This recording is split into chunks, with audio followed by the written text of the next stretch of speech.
L'opposant politique russe Boris Nemtsov a été assassiné à Moscou près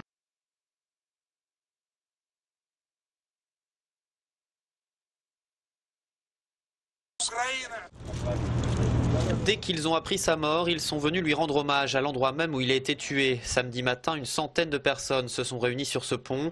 La manifestation prévue dimanche contre la guerre en Ukraine va se transformer en hommage à l'opposant Boris Nemtsov.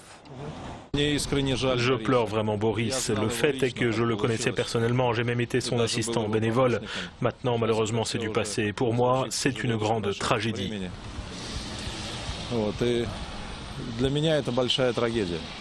Cet ancien vice-premier ministre sous Boris Yeltsin ne faisait pas l'unanimité, mais tout le monde ici condamne l'assassinat d'un opposant.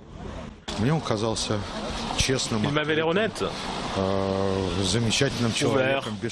C'était juste une personne merveilleuse, téméraire, joyeuse, belle. Et évidemment, c'est une tragédie qu'il soit parti ainsi. Je ne l'aimais pas en tant que personnalité, je peux le dire franchement, mais le fait qu'il ait été tué d'une telle façon à cet endroit, je pense que c'est avant tout un coup dur pour la société civile.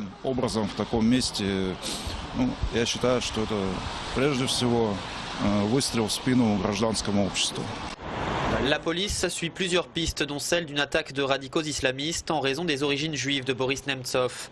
Elle pense avoir retrouvé la voiture, d'où les coups de feu ont été tirés. L'endroit où Boris Nemtsov a été tué se trouve à environ 200 mètres du Kremlin, la résidence officielle du président russe. C'est probablement l'un des endroits les plus protégés du pays. Ici, la police patrouille tout le temps et les caméras de surveillance filment chaque recoin. Cependant, ça n'a pas empêché les criminels de mener leur plan à bien. Andriy Belkevich, Evronews, Moskva. Les séparatistes pro-russes de l'Est ukrainien poursuivent le retrait de leurs armes lourdes de la ligne de front sans pour autant parvenir à rassurer Kiev.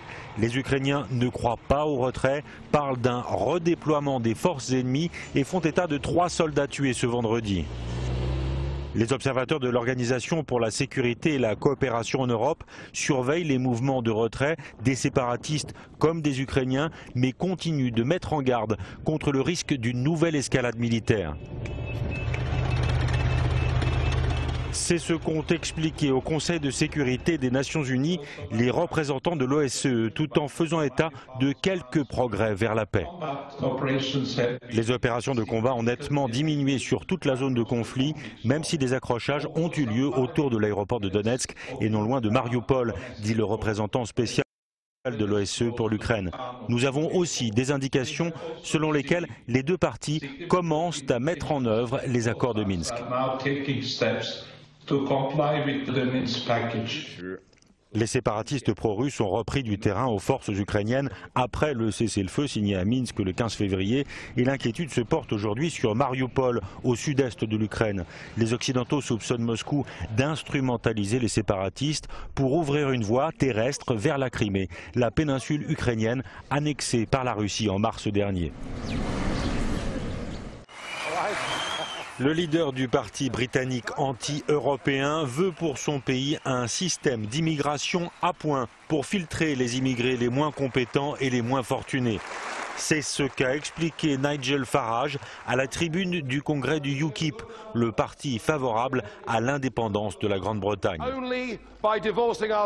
C'est seulement en divorçant de l'Union européenne et en récupérant le contrôle de nos frontières que nous pourrons satisfaire l'écrasante majorité des Britanniques, dit-il. Nous voulons instaurer un système de points, comme en Australie, pour choisir qui peut s'installer dans notre pays.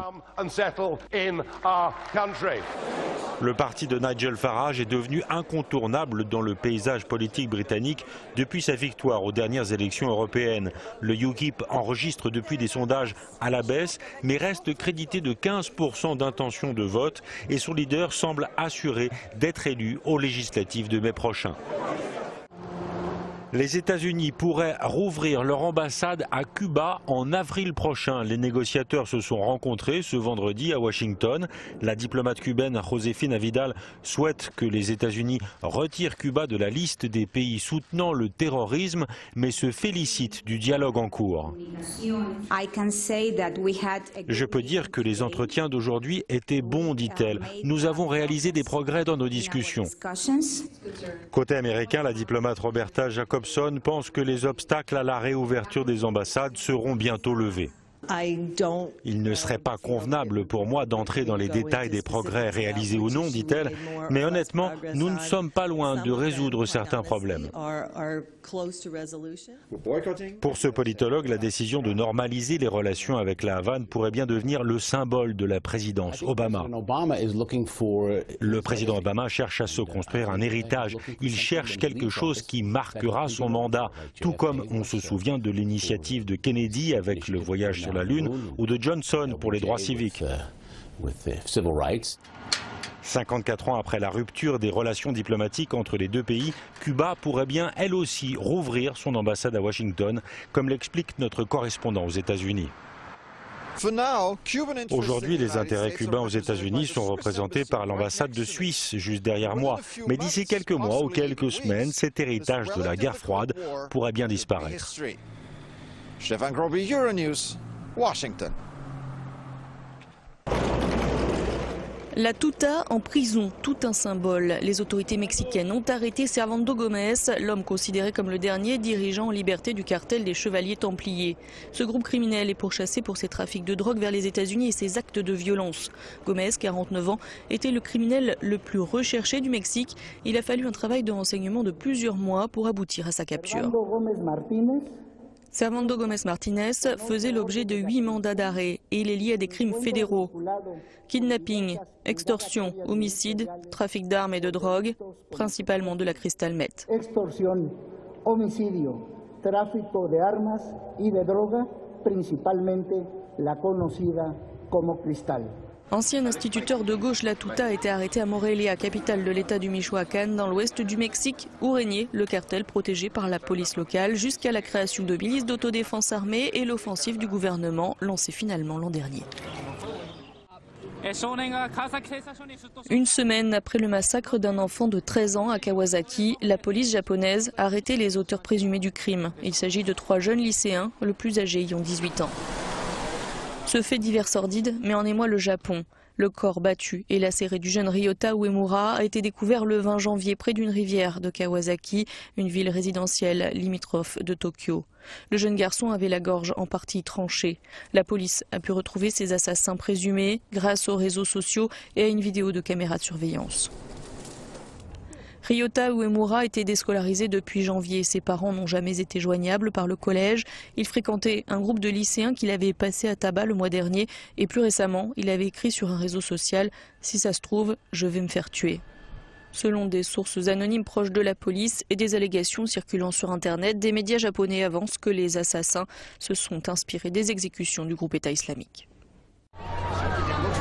Les fans de Monsieur Spock sont en deuil. Leonard Nimoy s'est éteint ce vendredi à Los Angeles. Il incarnait le Vulcain aux oreilles pointues et aux longs sourcils obliques dans la célèbre série télévisée et les films Star Trek. Il avait 83 ans. I am not a father. Les hommages se multiplient sur Internet. Ceux de l'agence spatiale américaine ne passent pas inaperçus. Nous sommes si nombreux à la NASA à avoir été inspirés par Star Trek, a indiqué l'agence sur Twitter. Spock, in this case, do yourself a favor. Merci pour vos chaleureuses condoléances, a écrit Dani, la petite fille de l'acteur. Puissiez-vous tous connaître une longue vie et la prospérité, a-t-elle ajouté, en reprenant une réplique culte de Spock.